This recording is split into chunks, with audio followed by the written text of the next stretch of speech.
Hey there, Matt Hamilton, author of Through Travel and Error, Confessions of an Asylum-Seeking Canadian. Welcome back to my online readings. This week it's chapter 9, which is called Actually the Floor Wasn't That Bad. So the last time you left me, I was heading to Tenerife, a place I knew absolutely nothing about. And I was on this late night flight in, and the guy sitting next to me was telling me about Playa de las Americas, this place I needed to go to get work, and basically said there were no buses running and I would just be having to sleep in the airport that night. And sure enough, he was right. There were no buses and nobody knew of any hostels, so I decided it was best just to crash out on the floor and spend the night and wake up when the sun was up and attack Playa de las Americas that way. So this is where we'll begin the chapter. I found a pillar to lean against, pulled out my sleeping bag, stretched out, and was trying to find a comfortable position to sleep in when I heard footsteps coming my direction. It was Pablo, the guy from the plane. He sat against a pillar a few feet away and casually asked if I wanted to smoke a joint. Under normal circumstances, when I'm asked if I wanted to smoke a joint, the word no would never escape my lips. But being in the middle of an international airport was not normal circumstances.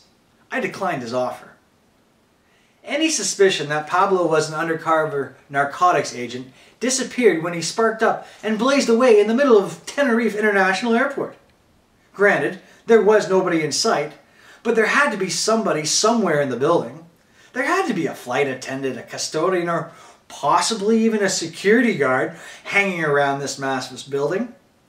Regardless of the person, chances were they would have a sense of smell. It was also probable they would come running as soon as they detected the instantly recognizable scent of burning marijuana. I shook my head in disbelief and tried to fall asleep. Despite this spacious bedroom, my bed wasn't as comfortable as I had hoped. I'm guessing the inventor of linoleum floors didn't anticipate their use as a sleeping mat for grungy backpackers. It was therefore rather difficult getting comfortable enough to stay asleep for any length of time. I'd wake up, roll over, then drift into a state of semi-consciousness. After a few minutes, I'd wake up, roll over, and drift back into a state of semi-consciousness. The third time I woke up, I didn't immediately fall back to sleep. My eyes and brain were debating if they understood the outrageous scene unfolding before them. They agreed. They weren't playing cool tricks on each other. Defying any form of common sense, they established that they were witnessing Pablo smoking heroin. I kid you not, this guy was smoking heroin in the middle of an airport. Sure, it was empty, but he was smoking heroin. Anyways, I got away from him and did eventually fall asleep. When I woke up the next morning, this dude was still smoking heroin, but the airport was now crowded. But anyways, I have no idea what became of old Pablo. I got the hell out of there. Went into a bathroom to clean myself up, and there was this guy standing there who looked like me, a backpacker, so I started talking to him, and he just arrived and knew nothing about the islands, so we decided to team up together. And we caught a bus into Playa de las Americas and wandered around for the whole day and found nothing. And as the sun was setting, we bumped into this guy who I recognized from the plane, another guy who looked a bit like a traveler. And we started talking and asked him where he was staying, and he was staying in a cave. And he said, well, you know what, if you want, you can come back and stay with us. There's loads of space. And this is where we'll pick it up. There was a small gap in the rocks at the base of one of the mounts, which Peter proceeded to lead us through. He guided us into the middle of the hollowed-out, massive stone funnel. It looked much like what I imagined the interior of a non-active volcano would look like. They were all identical in all regards except for the people living within the rock. There were about 10 residents when we arrived, a mishmash of seasoned travelers. They were all different ages and looked as though they had been living in a cave for a long time. They also looked like they had given up on society ages before that. The people had long, scraggly hair, they were unshaven, filthy, and stunk of sweat and dirt. They wore rags for clothes, and if you added up all their teeth, you'd have one full set among them. However, as I often learn, never judge a book by its cover, and this was certainly one of those cases. And you know what? The cave wasn't that bad. It was actually good size, and there was a mattress for us to stretch out on. But The problem was there was no plumbing or facilities, so anytime you wanted to use the loo, you had about a 15-20 minute walk to the beach, to the public facilities, which really weren't the nicest things. Luckily, I had this guy, Vince, help me out, and he was able to find some unbelievable places. We stayed in everything from a 5-star condo to a 3-star condo. Although, I mean, these places were great, but we didn't have them for too long. They were kind of cancellations he picked up on. Eventually, though, he did find a place that was all right. It was cheap, and most importantly, we could stay for a long time.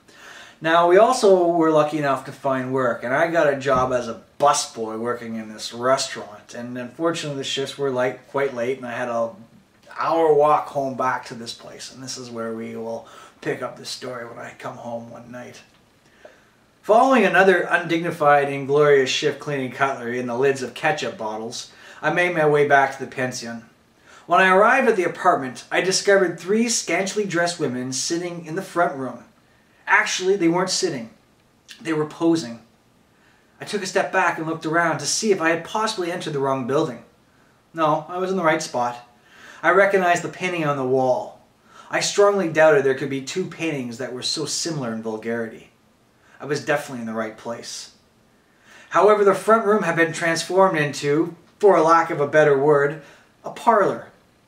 The place had been doused with lace dollies and ambiance. The stench of perfume was thick, cheap, and tacky. As I made my way across the lounge to the staircase that led to my room, the girls said something to each other in Spanish and began to giggle.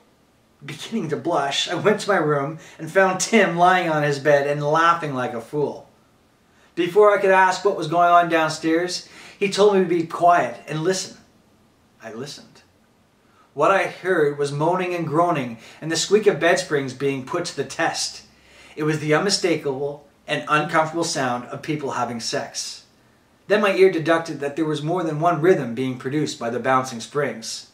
There were, in fact, 3 distinctive beats. Things were beginning to make sense. I looked at Tim in disbelief. "This," he said, waving at the walls and ceiling, "has been going on in the past 2 hours. We're staying in a fucking whorehouse, mate." I thought the cave was uncomfortable. Yeah, and that was our first night in this pension. We ended up staying for a couple of weeks, and then, you know what? We got kicked out. The lady busted in one day, this old madame of the lady, quite short and squat and nasty and rough, and she booted us. And you know what, for Tim, that was the last straw. He said, you know, this place isn't for me, I'm out of here. And he had every right to, you know, we're traveling alone, we could head off in different directions. And, you know, I was sad to see him go because he was a nice source of strength. We celebrated Christmas and New Year's together. But you know what, after he was gone, I was on my own again, which was fine. And luckily, the restaurant I worked for, the owner owned a massive condo complex, and he had a block of rooms that he kept for his staff. And so, yeah, I was able to move into one of these places. I had a guy that I was staying with who worked in the restaurant. Didn't really know him that well, but it was a place to stay. And actually, that was, when you took all things into consideration, I think it was the 7th move, and I ended up moving 2 more times before I actually settled into Tenerife. Well, sort of settled, and that's where we'll pick up the story next time. I hope you enjoyed this week's read. Thanks for coming out. If you want to find out more about my book, Through Travel and Error, Confessions of an Asylum-Seeking Canadian, have a gander at my website, madmattiesworld.com. Anyways, until next week, take care, have a great one. We'll see you then. Bye-bye.